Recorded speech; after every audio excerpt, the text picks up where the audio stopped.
পাখি, রবীন্দ্রনাথ ঠাকুরের হাট, কুমোর পাড়ার গরুর গাড়ি, বোঝাই করা কলসি হাড়ি, গাড়ি চালায় বংশী বদন, সঙ্গে যে যায় ভাগ্নে মদন।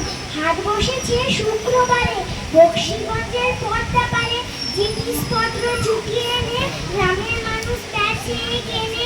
উচ্ছে, বেগুন, পটল, মূলো, পেঁপের পোড়া, ধামাগুলো, সর্ষে, ছোলা, ময়দা আটা, শিকের ব্যাপার, নকশা কাটা, ঝাঁঝরি, কড়া, বেরি হাতা, শহর থেকে সস্তা ছাতা, কলসি ভরা এখো ঘুরে, মাছি যত বেড়ায় উড়ে, ঘরে রাখি নৌকো বেড়ে, আংলো কাটে চাষির মেয়ে, অন্ধকানায় পথের পরে, গান শুনিয়ে ভিক্ষে করে, পাড়ার ছেলে স্নানে থাকে, জল ছিটিয়ে সাঁতার কাটে।